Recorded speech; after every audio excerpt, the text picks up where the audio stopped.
we're at a crossroads with technology and with, just who we are as salespeople in our industry. You go to conferences, you talk about Smash, you talk about any of those conferences now, and it's all about automation. It's all about chatbots. It's all about AI. It's all about, and then, I remember at Smash a few years ago, the resident panel got up and one of the key themes was, no one called me back. No one answered the phone. No one, 4 out of the 6 didn't call me back. So I chose the one that called me back, and I went in to visit. So, we're using a lot more automation and a lot more call centers and things like that to vet leads and to do the initial intakes and things like that. We haven't gone there. We've tried a few things. We tried chatbots and for after hours marketing. The feedback wasn't great. It was really a lot of our current prospects just talking to the chatbot that we've already talked to. One of the things that I've found that works, and again, this might be controversial, is having and hiring more salespeople.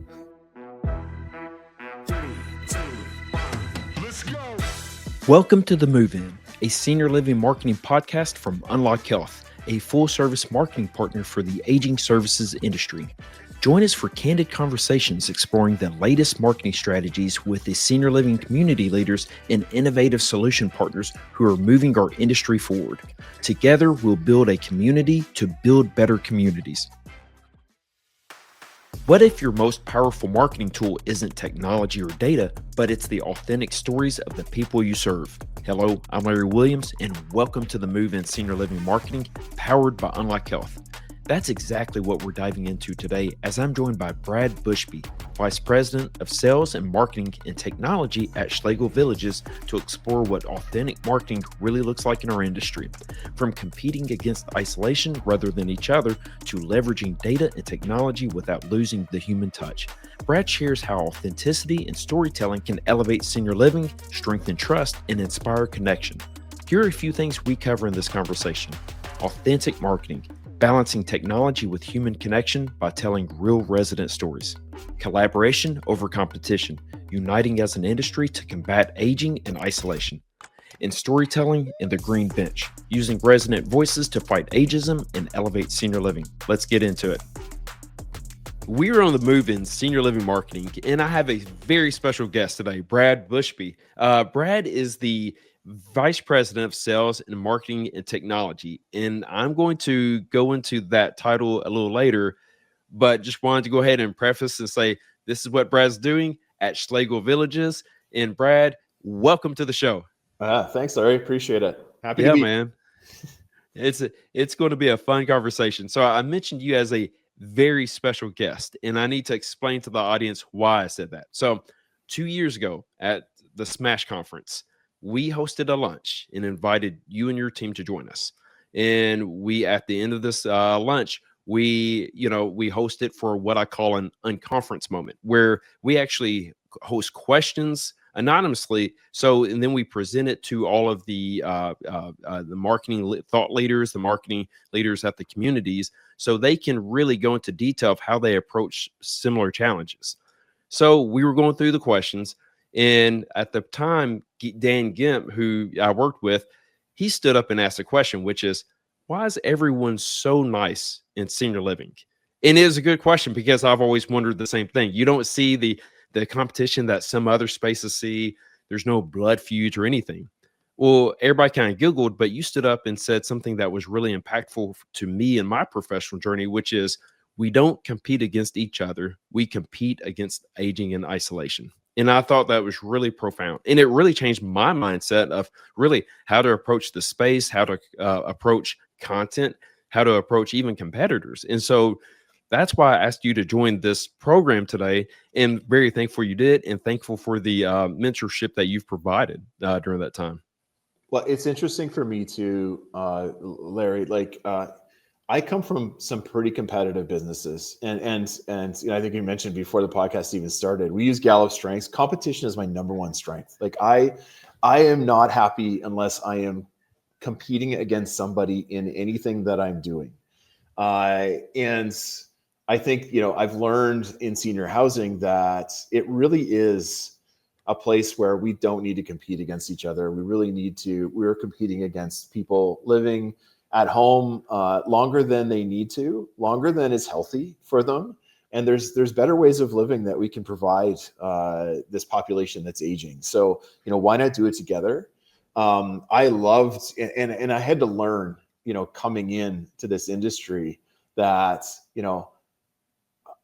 I need to like the other people that I work with, and they're really easy to work to like. Like all of our competitors are very easy to like. It's a cool community, and it's a community of people that just want to do good by each other and by our residents and families. Because I sold beer for a long time, and you hated the guy next door who brought the wrong beer to your house. Like you were just like, no, you're not coming near me. I worked in the pharmaceutical space where you just didn't like the other guy that was selling the exact same product as you. And in this industry, it's a different feeling. And I've been part of associations. I'm on the board at Orca now, which is the Ontario Retirement Communities Association in the province of Ontario. And that's the messaging from all the members. It's, how do we elevate the industry? How do we make the industry better? How do we attract more and more people just that it's going to impact their lives in a more positive way? So, yeah.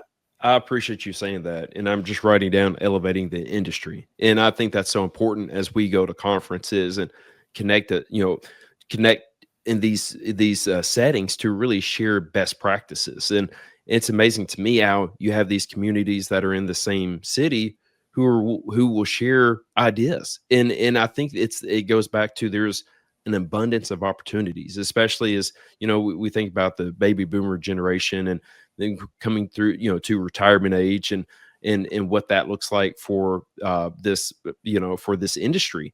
And I think it's really important that we come together and support one another, because there are resources that we can share, and that's going to help the greater good. So again, thank you for really sharing that 2 years ago, because it really has made a very distinctive impact in my professional journey, like I said earlier. So that being said, before we go into what what we said we are going to discuss today, I'd like to go back to that title, okay? Because on LinkedIn, I see that you're the vice president of sales and marketing, but then I noticed in your email signature, it says VP of sales and marketing in technology. So I'd like to find out where that gap existed and how you added that technology, how you added that into your job title. Well, apparently I have to update my LinkedIn profile. I'm not too worried about it. Just a heads up. I was going to let you know. No, I appreciate it. It's been almost 4 years now, which is pretty amazing. We had some changes happen at Schlegel Villages where our finance VP left 4 years ago. And technology the IT team essentially had always reported through the finance channel at Schlegel. And I put up my hand. I've been sales and marketing for a very long time. Like it's what I've had done for 25 years, and just, was comfortable in that space and felt like I knew it pretty well. And once the finance lead left and technology became available, I put up my hand and I said, why don't I oversee this for a little bit? Just try it out and just let's have it report into sales and marketing. It makes sense to me that it reports into sales and marketing. It really is a consumer-facing portion of our business, or a team member-facing portion of our business. So it's really about meeting the needs of our team members as well as our residents from a technology standpoint, and delivering a service to them that is fundamental really to our business. So how do we approach it more from a customer service standpoint and from a customer satisfaction standpoint, as opposed to it being a line item in finance where you look at a program and you say, okay, we don't have the budget for that this year, or yes, we do.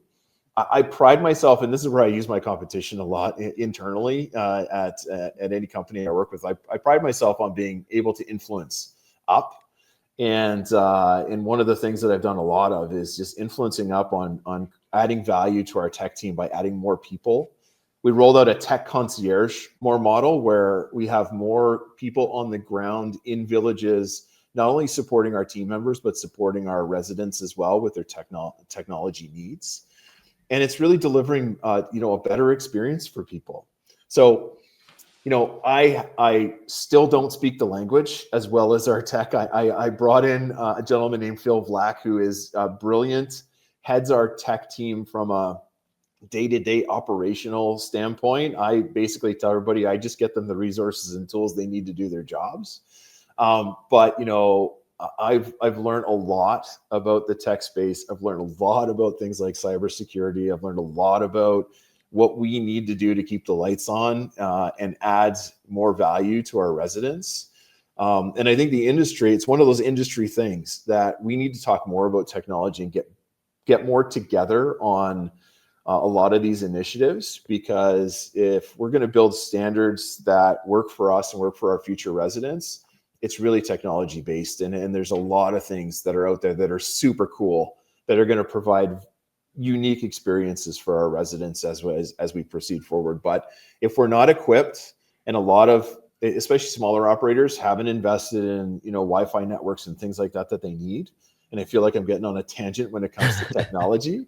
But for me, that's where I've become a bit more passionate about it. And I talk a lot at Orca about how do we get together from a technology standpoint and elevate again what the industry is doing, because it's really important. No, that for sure. And I appreciate you adding all that, because there's a lot of facets to this that we typically don't think about. And initially, when I saw that technology addition to your title, I was thinking about the data incorporation into marketing and sales. So on that note, I'm sure it's helped kind of smooth some of that out to get all of this moving in the same direction. Mm-hmm. Yeah, I mean, we're data rich. We're a data rich industry. Yeah. It's just a lot of the times we don't understand what to do with the data and how to consolidate it and how to make it accessible to our teams. And one of the things we focus on as a technology team is making that data more accessible, and accessible down to the neighborhood level, because really the neighborhoods, and that's basically what we call our living areas at Schlegel Villages, is our residents live in neighborhoods. And how do we get data down to the neighborhood level where we understand that our residents are living their best lives, and we're actually engaging our residents and providing more enhancement to their lives, and how are the residents contributing to that community, and can we measure that and support it through data? So we're not quite there. I think it's really difficult, but we're finding the right partners to help us get there on the data side. I think in sales and marketing, we've been pretty rich. And our partners, we use Sherpa Align, but the Welcome Homes of the world, all of those senior housing specific CRM systems provide you so much information to be able to do your business and do it well from a sales and marketing standpoint, that we've been pretty lucky to have the tools that help guide us in our processes and show us just how we're doing. Yeah. And on that, one thing I think we need to do a better job as vendors is to connect with some of these partnerships and understand how we can create more integrations on that front. And so you don't always have to be the one we're going back to, but really share amongst I'd say solution providers. And so that's something I see as that next phase of continue to grow. And you find that balance of marketing and data scientists. And so if we can help in that process, I think that's super helpful. So no, thank you for sharing that. I knew that was a unique part to this conversation, just because the technology aspect is something we discuss in almost every episode of this podcast. So again, thank you for that. So when I reached out to you a few months ago, I said, Brad, I'd love to have you on the podcast. Whatever you want to chat about, I'm all ears, just because I always appreciate your guidance in all things senior living marketing. And you mentioned that authenticity is something that is really important to you. And I think it's something again, going back to the data piece is, we're surrounded with AI and machine learning and all of these technology aspects that sometimes it's easy to lose that authenticity side when in all reality, that's what we sell. This is such an emotional process that we need to connect in a more authentic manner. So just starting out of the gate, why is authenticity something that you wanted to speak about? Yeah, I think there's we're at a crossroads with technology and with, just who we are as salespeople in our industry. You go to conferences, you talk about Smash, you talk about any of those conferences now, and it's all about automation. It's all about chatbots. It's all about AI. It's all about, and then, I remember at Smash a few years ago, the resident panel got up and one of the key themes was, no one called me back. No one answered the phone. No one, 4 out of the 6 didn't call me back. So I chose the one that called me back, and I went in to visit. So, we're using a lot more automation and a lot more call centers and things like that to vet leads and to do the initial intakes and things like that.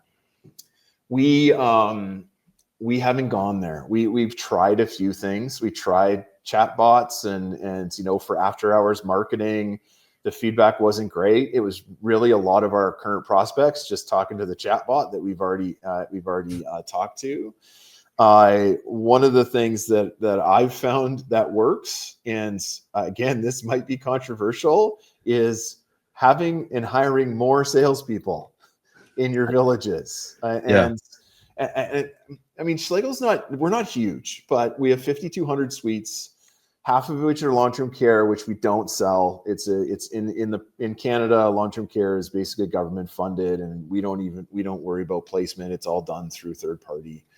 But we have 2,700 retirement suites in the province with 97.4% occupancy as of today.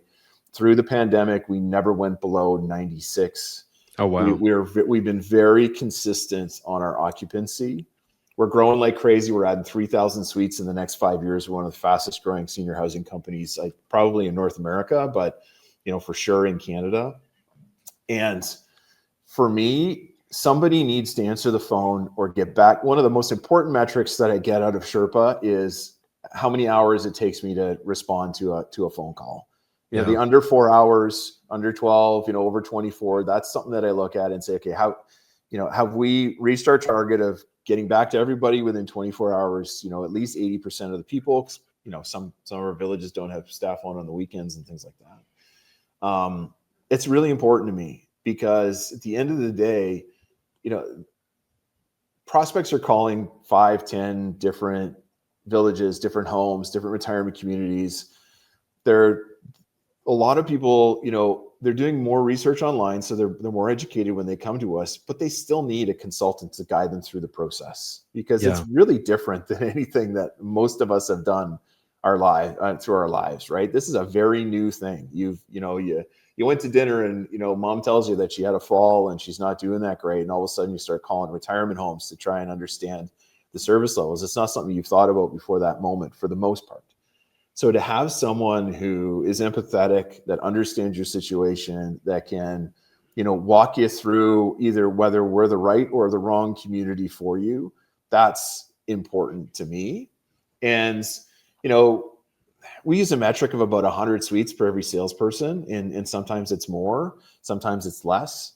But we want to make sure that we're able to respond to people by having someone actually contact them. And I think that starts a bit of the authentic journey that people need through our industry. And automation can help that and can help, on the touch base standpoint afterwards. But the initial intakes, I really think that we need to have people in the communities talking to our prospects that are calling in. I think it leads to higher conversions. It leads to higher lead to tour, and our lead to tour is around 60%. So we're a pretty high lead to tour number. Like we're pretty good on the metrics when it comes to that. And it's because we have great sales people, great consultants in our villages that are taking the time to actually talk to residents and families. Yeah. And we speak about future, we speak about technology, and when I think about the future, we all get worried about AI, but I always go back to the future is more human, and the more you can provide that human touch, that's what we seek as humans is assurances and human connectivity. Yeah. And I think about, in this new sales journey. Back in the day, it was the salesperson really detailed what this sales journey looked like and really brought you along. Well, like you said, they're doing all the potential the family members or the potential resident. They're doing all this online. And what do they really need from a salesperson? They need a Sherpa. They need someone to guide that. And when it's all said and done, I go back to that word assurance. We want someone who's going to be there for us and answer those questions without, feel like you're going through an automated process all the time. So I appreciate that response, because I do think it's really important, because there's so many emotional facets to this decision, that goes really deep. And we need to make sure that we're connecting with people where they are with the information they need in that moment. So again, I appreciate your response. Do you find it, so you mentioned on the authenticity on the sales side, on the marketing side, I think one thing that's kind of challenging is to have that authenticity in the marketing. There's a balance of being over polished, but at the same time coming across as maybe amateurish. We see more user generated content, which I think that sells on some level, but finding that balance can be challenging. Have you seen the same thing in some of your marketing efforts? For sure. And I think we've leaned more towards the creative being in-house for us. Although, I'll talk about a project later around the green bench where it was just too big for us to manage ourselves and too important for us to manage ourselves. When I look at authenticity in marketing, and again, it was a few years ago at Smash where, we talked a lot more about storytelling, and that's something we've been doing for 15 years, such Lego Villages. But we do it in a more purposeful way. We have an on-staff writer that just writes stories about residents and team members and their experiences. And that's all he does. He's doing some of the other comms stuff for us now, but a lot of the other comm stuff, AI writes it just as good as a writer. Don't tell him I said that, but telling stories, AI is still not great at that. But all of our advertising, it is our residents. All of our imagery is our residents. All of our food is our food. It's not a staged. I mean, it's going to look a little better than it would any a typical day, but sure. It's not a stage. This is the created food that we make in our kitchen and take a picture of. That's the authenticity piece. We don't have the 60-year-old couple, looking like they, just got off the pickleball court, completely made up in our photographs. We have our actual residents, and that's what we show on our advertising and on our website and in everything we do. And it's been a fundamental piece of how we market ourselves. We tell stories first. We use our imagery in all of our digital marketing and all of our advertising. And the authenticity comes from that. Our residents' voices are the ones that sell our business for us. It's not us selling, putting words in their mouths. We're interviewing them. We're having them speak to who we are and how we do things. And we'll talk a little bit about the green bench later, but that's a part of it. We genuinely want to do better by seniors. We genuinely want their lives to be better. You look at our vision, it's really, about every person living in our village that has life purpose, that can pursue their passions, that can develop meaningful relationships, that can learn, that can grow, and contribute to their communities. And that's one of the biggest things that I think that we can show as an industry and get better at as an industry. Sure, these are beautiful places to live. The amenities are amazing. Everybody's got that. Everybody's got nice spaces, nice suites, beautiful, amenities, good food. But how are the residents living in those communities contributing to that community? And how are we showing that? And how are we telling other residents that this isn't just a nice place for you to come and get taken care of? Because our customers don't want that. They want to contribute. They want to participate. They want to have say. They want us to listen. And, we need to show that as an industry. That's what we're doing. And then more and more people are going to want to move in.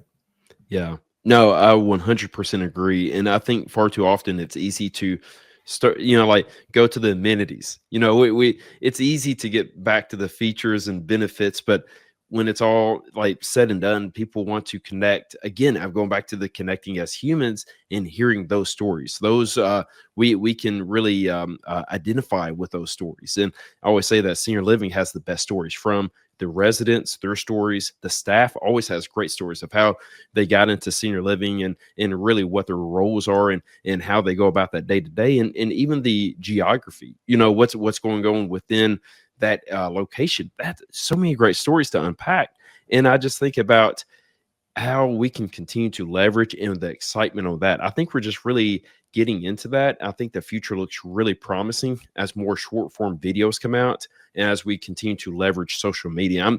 I wrote an article about a month ago about why I'm bullish on social media and senior living. And I think we're just at the tip of that, just because like what you're saying with authenticity, you're telling these stories that really resonate with people from a variety of ages. And I'm just really excited about what the future holds there.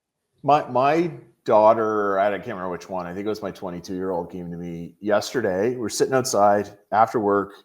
I was probably having a beer on the patio. It was a nice night. And she said, "Have you seen this TikTok, Dad?" And it's an older woman in a retirement home line dancing and just looking like it's the greatest thing she's ever done. Well, it turns out she was a rockette, and you could tell like by the way she's moving in this senior living organization that she could dance, and she's danced her whole life. But my kid who's 22 showing me a TikTok that has senior content on it is pretty innovative and pretty different. We've tried some things with TikTok. It's tricky to try and figure out how to hit the right market and tone, and you never know what video is actually going to take off and what's not. Yeah. So it's difficult, and we're going to continue to do that. But we've had a ton of success, and one of the best platforms recently for us has been LinkedIn.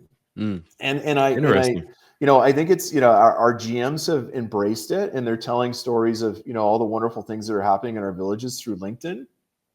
LinkedIn really is it's a place to network, and it's a place for looking for jobs and all that. But you also think of who's on LinkedIn. It's me. It's the 50-year-old. It's not the 20-year-old whose parents are aging, and all of a sudden you're seeing this content and you're going, okay, well, that looks like a cool place for my mom, and maybe you should consider that. And we've had so much growth on LinkedIn and success on focusing on that, especially from a grassroots perspective from our villages, that it's grown like crazy from a social media standpoint. So that's incredible. Thank you for sharing that. That's I haven't heard that, so I'm sure that's going to continue to pick up in popularity. And yeah, it's going back to what you were mentioning about the stories and with your daughter. Those are the stories we remember.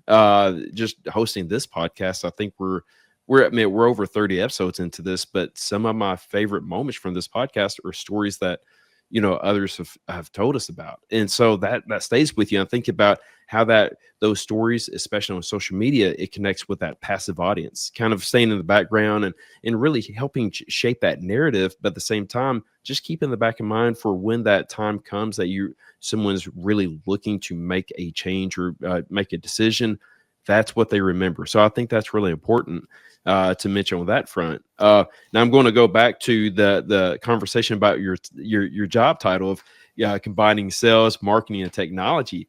How do you see this authenticity conversation really marrying with the technology? And I know we always go back to AI, and I think that's going to be that balance. And personally, I see leveraging data and to help us guide some of the I'd say marketing strategies.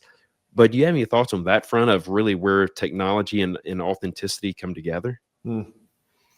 I think that I'm just trying to think of some specific examples in my head of things that we're looking at implementing in our villages on the technology side that are really going to help contribute to the well-being of our residents. I think there's some recreation programs out there that actually help you from a data perspective understand and analyze the level of activity that's happening in your village, and to be able to transform some of the programming that you're doing to meet the needs of your current resident base, because your residents' needs are changing over time too. And when you're capturing that information as a one-off when they first move in and then you're not updating, I think that there's an opportunity for us to do better in updating, as residents evolve in their journey through living in our villages and living in retirement homes. So I think, from an authentic perspective, that, helps us grow and helps us with more touch points within our residents and lets them lead better lives. I think data will just help us do that. The more data rich we are, the more we know about the things that we're doing, and we're measuring the things that we're doing and how it's impacting people's lives. It's just going to allow us to pivot and change and do things that are more impactful and better. Yeah, no, I appreciate that, because you're showcasing how to, help through this data, and then helping the residents, helping them live their fullest life. And that's something that can be promoted and cheered on. So I thank you for that, because I know I asked you a loaded question by connecting technology and authenticity. So I appreciate it, Brad. So I'm going to switch gears with you, because you mentioned the Green Bench program. And I'd like to jump into that, because I think that's really, really important, as it goes really back to these the authenticity and telling stories conversation. And this is something we really need to discuss. So if you don't mind, just give us that elevator pitch explanation about the Green Bench program. Okay. We might be more than an elevator pitch. Okay, that's fine. Go ahead. About this program. It wasn't started by me. This is the 10th year of the Green Bench. So what is the Green Bench? The Green Bench it's essentially a symbol, but it's a physical bench painted a specific color that our marketing team came up with.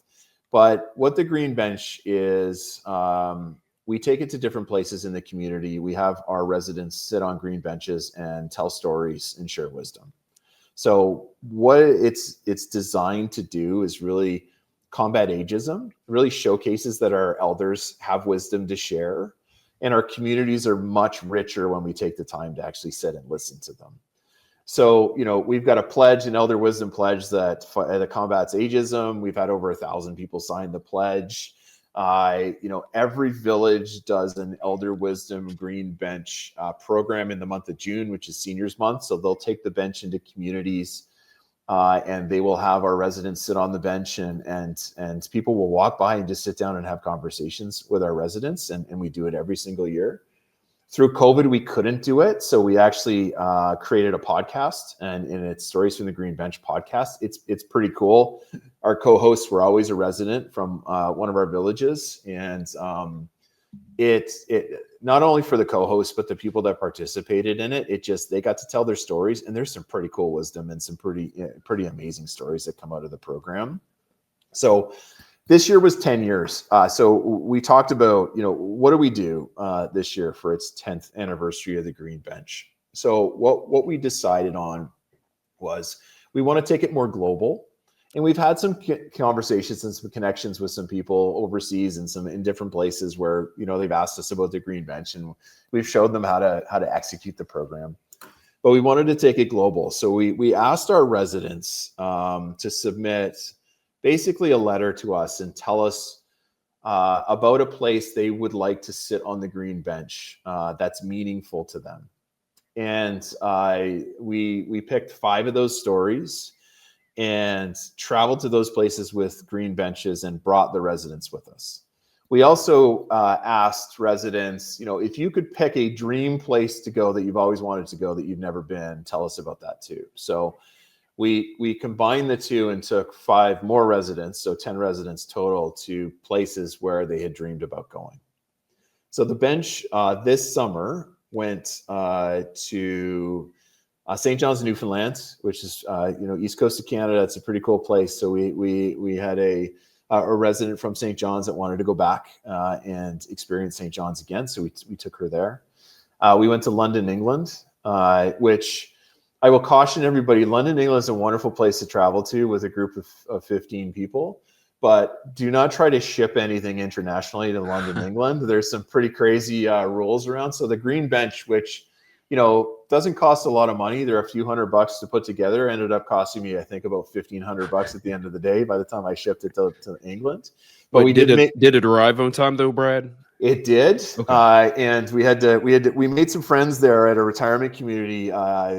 It's a Hallmark Maycroft community in Brighton that received the bench for us and had to pay the duties and taxes, which I had to reimburse them for. But they were brilliant in helping us bring the bench. We did a more local one in Ontario in a town called Elmira, and then we did one in Ottawa, Ontario as well. We had a great story, and I wanted to pull it off, but I don't think Disney would have let us film there, because we hired a documentary film crew and followed our journeys to all these places.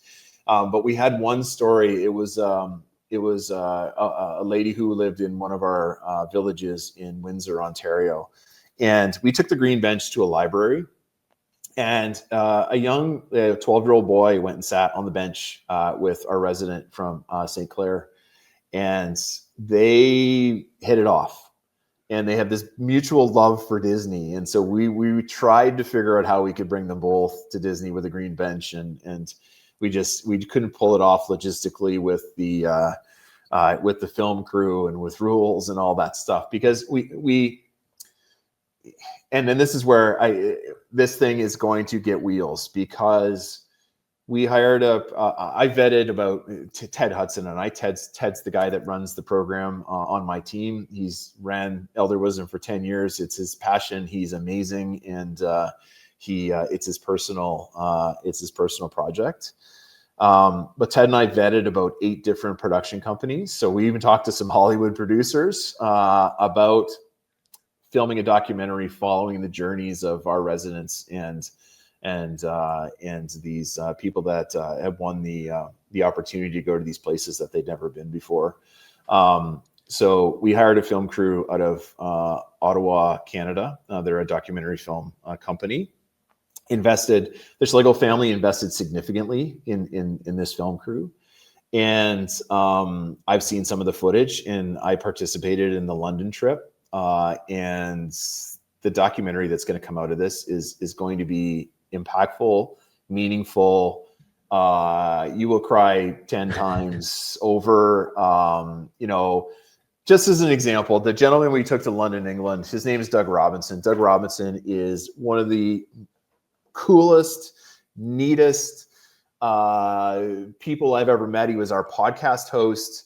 He is the self-proclaimed king of the green bench, and he proclaimed himself that in Brighton, in England.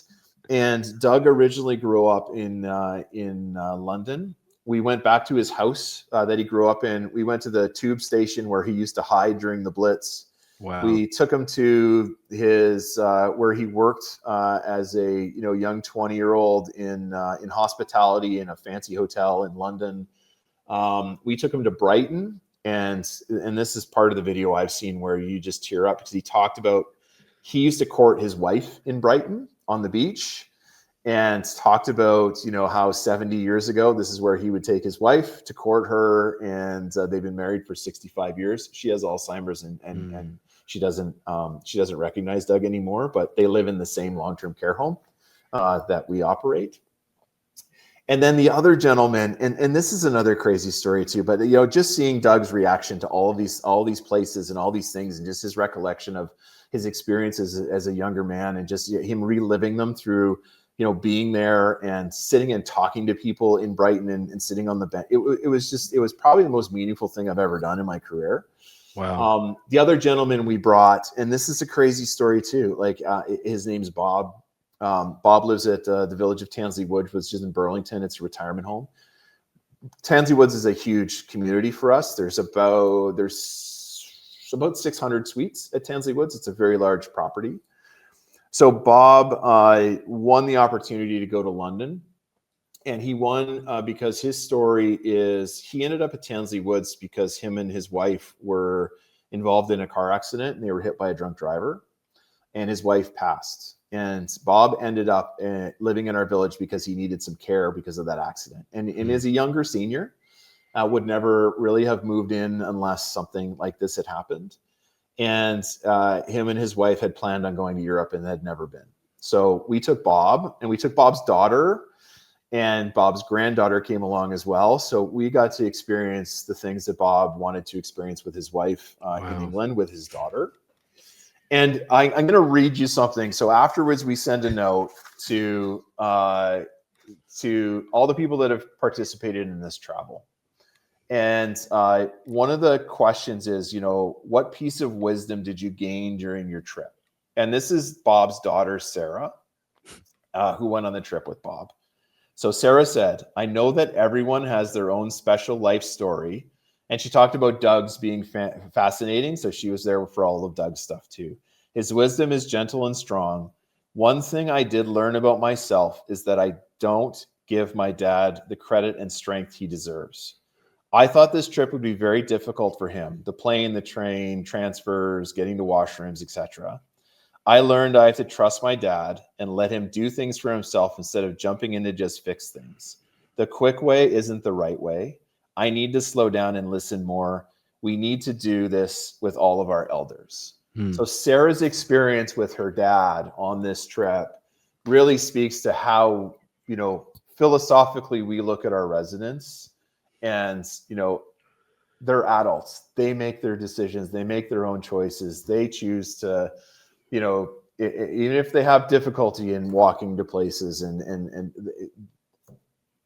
they could still do it and enjoy that. And it's just, so we're going to take this documentary, and I know I'm on a bit of a rant. This is great. I love it. Please. So this is incredible. Take this documentary, and we're going to try to enter it in film festivals. And we think it's that good. Like it is. Originally we talked about it being 40 minutes. This thing's going to be an hour and 20. Like it's just, there's way too much good stuff. And I've seen some of the footage, and it's just so good.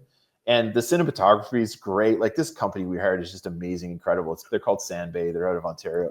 They're really, really good.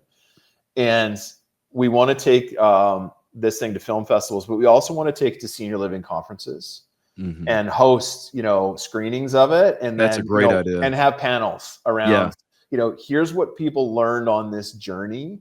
And the film crew is one of the best because they talk about their experiences and just how their perception of seniors has changed, how their perception of, what retirement living is, and all of that. And really just those changing thoughts on what we do as an industry, and through the eyes of just even the film crew throughout our travels, was really cool to see. So, we're going to reach out to the Argentums and the Smash and the Senior Living 100s and all those conferences and say, okay, we want to show this, but we also want to talk about it afterwards and talk about how, at Schlegel Villages, we do this because, this is who we are. And this is, we want to showcase our resident stories. But as an industry, how do we do more of this where we showcase that this is really about, at the end of the day, people living better lives and people sharing and sharing their wisdom and giving people purpose. And, I think as an industry, it's one of the takeaways that we want to share with everyone at these conferences, that this is how you grow occupancy. This is how you grow reputation. And as an industry, if we all did similar things to this, then we'd be in a much better place. I am lucky because, I got the Schlegel family, and it's really 3 brothers that own this company, and they are all in when it comes to the mission and delivering, just these services to more and more people. And they enabled me through opening their pocketbook a little bit to allow me to do this, because it's not a cheap prospect. It's not a cheap thing to do. But for me, just the meaningfulness, just the connection to people that we're making through this, and you will see it when you see this movie, just how amazing it is as a project. Like I said earlier, it is. I've worked in a lot of places. I've done a lot of things in my life. I've had some pretty good successes, and other than my family, this is probably the most meaningful thing that I've participated in, and I can't wait to show the world. Like I cannot wait for people to see this. Thank you so much for sharing that. And when I asked you about it, I was expecting a quick explanation. And I even said, give us an elevator pitch of what it is. and I regret even saying that for how much depth this project has and the impact it's going to make. So really, thank you for mentioning all of this, Brad, because I think it pulls, from the story of how we jumped into this conversation about that luncheon at Smash and what that greater mission is, and really the authentic stories and how are we connecting with people and really evolving this narrative. And man, there's so much here, and I'm looking forward to the documentary. Do you know? Do you have an idea when it will be released, or when people can watch it? Likely end of the year it'll be Okay. completed. Yeah. Although, if they can get to the challenge is there's so much footage. There's way more footage than they ever expected to capture. So like it is hours and hours and hours. So it's right now it's in the editor. It's in the editing room. So I don't know how long it's going to take for them to get the finalized. Originally, we wanted it to be 40 minutes, so we could do like a session and then have a 20-minute, panel or discussion after it and keep it to an hour for conferences. But there's just so much that it's becoming it's going to be more of a feature type of film with that much length to it. So, how we fit it into conferences is going to be a bit more challenging, but I think once people see the trailer, and I've got a clip, I don't have a trailer, I've got a clip. We're actually going to the Global Aging Conference in South Africa next week. Wow. I'm not going. You're a world traveler going from England. It's a 20-hour flight. I don't know. I'm 6'6". I don't know if I can handle that. So some members of our team are going, and they've got clips from the movie. They're going to talk about the Green Bench program. They're going to talk about some of our philosophies as an organization. And so we're really just starting to, apply to present it. And we'll have screenings and all that for our residents and all that good stuff. But I'm hoping it's done November-ish, because I just can't wait. I just really want to see it. Yeah. Oh man, I'm excited. Just when you were speaking about it, I found myself getting just a little choked up, just the stories. And so going beyond that, just like you said, it's here's a group that has so much wisdom and so much, so many stories in life they want to share. And I think this is such a great platform just to remind us to just sit down for a little bit and be welcoming of these stories and this wisdom that we all need in this life. And I appreciate where this is going. And I'm not speaking for you here, but I see the Green Bench, but it's really taking this and giving it to the world. We all need this Green Bench that we can sit down and learn from one another and really fight ageism and really seek to learn from those who are older than us. And there's so much that they can pass along. And so thank you for that. Because I just see from the documentary to really short form videos and social media, and there's so much that can come of this. And do you know that that the cartoon Bluey? Are you familiar with Bluey? Yeah. Oh yeah. Yeah. There's a clip from that, and it always stays in my heart, which is I think Bandit, the father figure, he said something about like once you create something beautiful, then it's not really yours anymore. Like you're creating something that's really going to grow and become something so much bigger. And I see that in this project, and just want to say to you and your team, thank you for this and putting really this idea out there and really growing this. And so I got to ask this question. So how many green benches are there? Is there just one that's getting passed around, or are there many throughout, multiple locations? We leave them. We typically leave them where we take them. Like not always, but sometimes. Like I just had to order more green benches. We ordered 75 of them because they're a specific color. You can only order a bunch at once, so I don't even know where I'm going to store them. But we leave them where we take them. So, awesome. Now there's one at Maycroft Manor in Brighton in the UK. There's one that we donated to the city of St. John's that they put in the senior center. There's we want to spread these things around. So when we come down to conferences, whether I think Argentum's at Nashville. So, we'll find a partner in Nashville where we'll bring a green bench and then we'll leave it there. And then we leave information on how to execute these programs for whoever wants to execute them. So, and it's not, it's one of those things where, it's a Schlegel Villages program, but it's not something that we've gone out and trademarked the green. We want people to take the idea and run with it. So if you want to build your own bench, and have that conversation around that, go for it. And we'll help you get there, and we'll teach you how, we've learned over the last 10 years just how to execute these things and just how to make them meaningful and impactful to people in your community. So, or if you want a green bench, just reach out and, just, say, I want to participate in this program. It sounds amazing. How do I do it? And we'll help. I mean, it's great when stuff. when we get the 75 benches. Well, and I just think about that greater good and how it helps. And I can't think of any other ways that groups or organizations have created this intellectual property and said, no, we want to share this with others because this is so important, and others need to have these conversations. So again, thank you to your organization and the team. And I'm really excited about this documentary and hearing more about that. So once we wrap up in this conversation, I'm going to make sure I get the links so we can make sure they're hosted in the show notes. Okay, cool.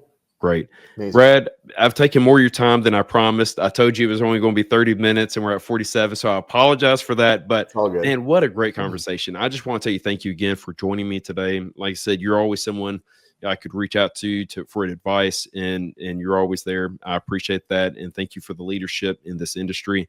Where can people find you if they want to learn more about whether it's the Green Bench, what you're doing at Schlegel, or any conferences you're going to be at, whether it's in the fall or rolling into 2026? Yeah, I mean, I'm on LinkedIn, so you can track me down on LinkedIn. It's pretty easy to find me. There's only a couple of Brad Bushbys in the world, so I'm pretty easy to find. Anytime anybody wants to just email me, it's pretty easy. brad.bushby@schlegelvillages.com and send me a message. And if you've got any questions about what we're doing and how we're doing things at Schlegel Villages, is great. Conferences, like we are trying to get to a bunch next year down south. So, my plans are, I want to get to Smash next year. We can't go this year. I'd love to go, but it's bad timing with a conference that we host here at Schlegel Villages. Argentum, we've already applied to present the Green Bench program too. So hopefully we'll be at Argentum. And then I like a Senior Living Innovation Forum too. So I'm going to try to get back to that one as well. Nice. And I'd love to get on the docket to talk about the Green Bench there because I think it's a pretty unique program, and I think the industry would want to hear about it. So we try to get to as many conferences as we can, budget permitting, but next year more than ever because of the Green Bench stuff. For sure. No, that's going to be great, and many people need to hear that. And you and I will continue that conversation to see if I can help in any way. Awesome, great, Brad. Again, thank you so much, and we'll connect at a future event. All right, sounds good. Thanks, Larry. All right, thank you, All Brad. Right. Yeah, see ya. What an incredible conversation with Brad Bushby. I hope you found as much value in his perspective as I did. Authentic marketing isn't just a buzzword, it's about staying true to the heart of senior living, people, stories, and connections. Before we wrap up, I want to pass along a few notes that I made during this conversation. First, prioritize human connection over automation. Don't let technology get in the way of empathy. Make sure prospects talk to a real person quickly because these authentic interactions build trust. Second, use real stories and images in marketing. Share your residents' and team members' voices. Their stories were more powerful than stock photos or polished campaigns. And third, collaborate to elevate the industry. Remember, we don't compete against each other. We compete against aging and isolation. Sharing best practices only makes the industry stronger. Thank you again to Brad for the constant support and guidance you provide this industry and sharing with us today. And thanks for listening. Until next time, let's go create some meaningful connections.